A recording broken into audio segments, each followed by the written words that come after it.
இனி summer holidays கண்ணு கால் GT ஹாலிடேஸ்க்கு பண்ணு.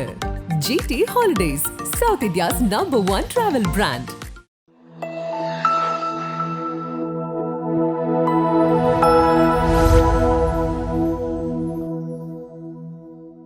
தனுஷ் நடிக்கவிருக்கிற 54வது படத்தை மஞ்சுமல் பாய்ஸ் படத்தை இயக்கிய சிதம்பரம் இயக்க போறதா தகவல் வெளியாகிருக்கு. கடந்த பிப்ரவரி 22ஆம் தேதி திரையரங்குகள்ல வெளியான படம் மஞ்சுமல் பாய்ஸ்.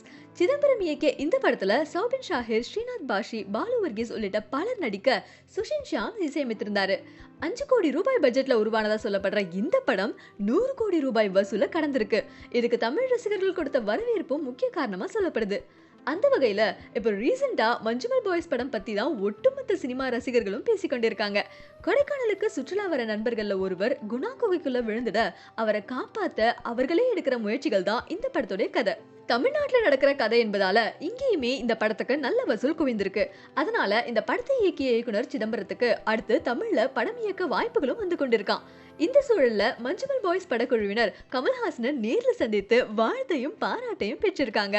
மேலும் படத்தை பத்தி அவங்களோட ரொம்ப நேரம் கமல்ஹாசன் பேசிட்டு இருந்தாராம். அதே சமயம் படத்துடைய டைரக்டரான சிதம்பரம் கமல்ஹாசனுடைய மிகப்பெரிய ரசிகராம். சோ அவருக்கும் ஒட்டுமொத்த டீமுக்கும் இது ஒரு பெரிய அச்சீவ்மெண்டா இருந்ததாம். கமல்ஹாசன் மட்டும் இல்லாம மஞ்சுமல் பாய்ஸ் படத்தின் இயக்குனர் சிதம்பரத்தை அமைச்சர் உதயநிதி ஸ்டாலின், நடிகர் தனுஷ், விக்ரம் உள்ளிட்ட பலரும் நேர்ல மீட் பண்ணி தங்களுடைய பாராட்டையும் வாழ்த்துக்களையும் தெரிவிச்சிருக்காங்க.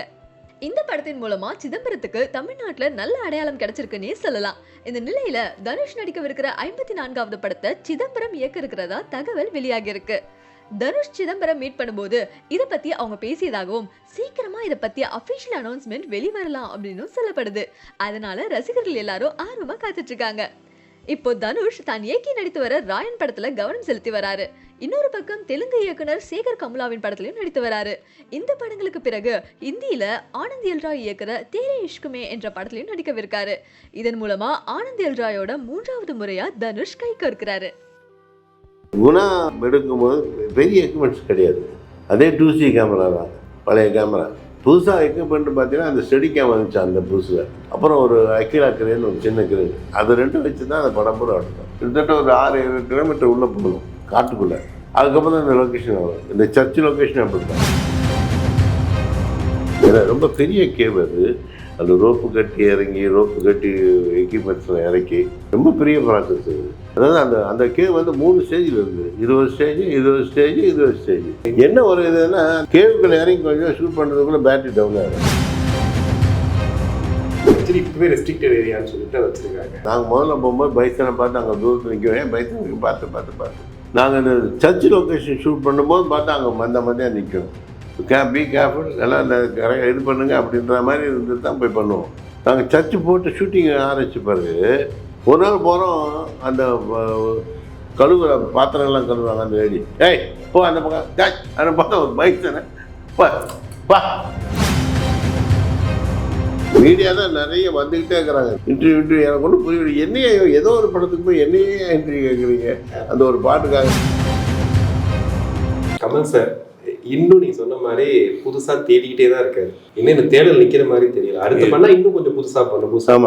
ஆமா, டிஸ்கஷன்ல என்ன சார் இருக்கும் உங்களுக்கு? அவர் டிஸ்கஷன்ல என்ன இருக்கும்? இது மாதிரி தான் டிஸ்கஷன் இருக்கும்.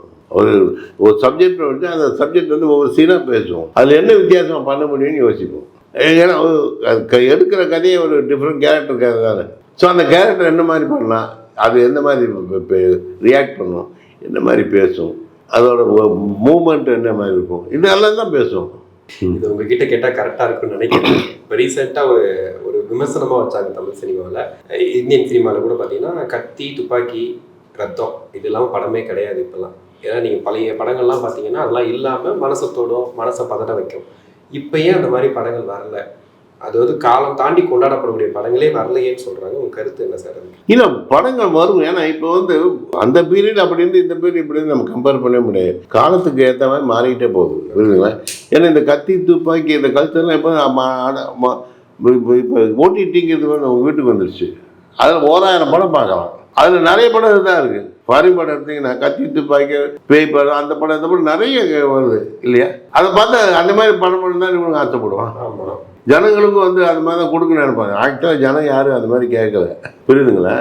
இவன் இதெல்லாம் எடுத்தால் நமக்கு கமர்ஷியலாக போட்டு நல்ல காசு கிடைக்குங்கிறது தான் எடுக்கிறாங்க. ஜனங்க பார்ப்பாங்க, ஏன்னா அவங்களுக்கு இதில் இன்ட்ரெஸ்ட் இருக்குன்னு நினைக்கிறாங்க. ஜனங்களுக்கு வந்து எல்லாமே இன்ட்ரெஸ்ட் தான்.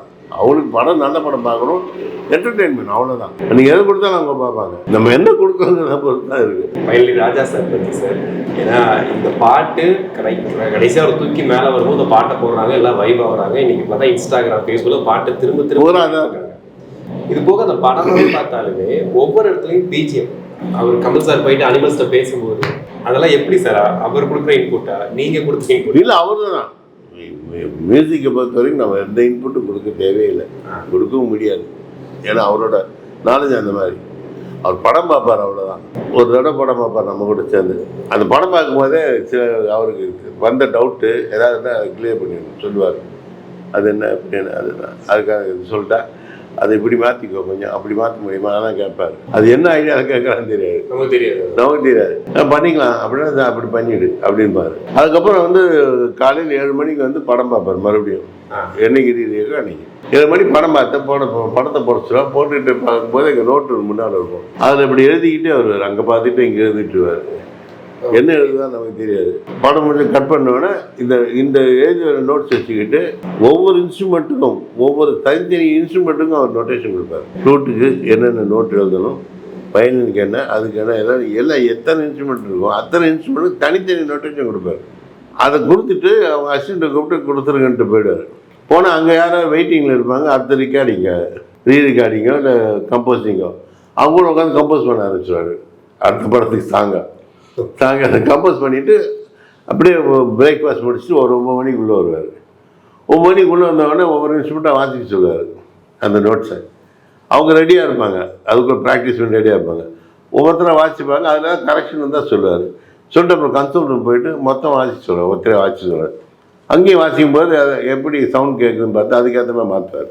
அதுக்கப்புறம் படத்தை போட சொல்லுவார். படத்தை போட்டு அவங்க அந்த ஃபஸ்ட்டு ஃப்ரேமுக்கு ஒரு நோட் கொடுத்தாங்கன்னா அது எங்கே ஃபினிஷ் பண்ணுறாரோ அங்கே கச்சிதமாக முடியும். கரெக்டாக முடியும். ஒரு எக்ஸ்ட்ரா 2 ஃப்ரேம் தள்ளி வந்துச்சு, எல்லாம் எக்ஸ்ட்ரா கம்மியாக இருக்குன்னு கிடையவே கிடையாது.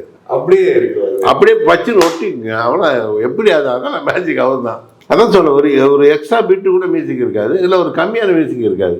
இந்த இடத்துல ஆரம்பிச்சு இந்த இடத்துல முடியும், அந்த இடத்துல முடியும். அதனால தான் இத்தனை படங்கள் இவ்வளோ பெரிய பேர். அவரை மாதிரி ஃபாஸ்ட்டாக ரீகேடும் பண்ண முடியாது. 1.5 நாள் 1 நாளில் முடிப்பார் படத்தை. நான் சொல்கிறது 12-13 ரீல் 14 ரீல் படம் சொல்லலாம். 2 நாள் முடிச்சு கொடுத்தாரு. ஃபைனலி ஒரு இயக்குனர், இப்போ நடிகராக இருக்கும்போது நிறைய இயக்குனர்கள் உங்களுக்கு இயக்க வருவாங்க, சொல்லுவாங்க. நீங்கள் ஏதாவது இன்புட் கொடுக்குறதா உங்கள்கிட்ட எதிர்பார்ப்பாங்களா? நீங்கள் ஏதாவது கொடுப்பீங்களா? இல்லை யாராவது கேட்டால் தான் கொடுப்பேன். நான் தான் சொன்னேன் டேரக்டர் என்றைக்குமே பெரிய நடிகனை அப்படின்னா நீங்கள் சொன்னால் சரி ரைட்டு. இனி சம்மர் ஹாலிடேஸ் கண்ணு கால் ஜிடி ஹாலிடேஸ்க்கு பண்ணு. GT holidays, south India's #1 travel brand.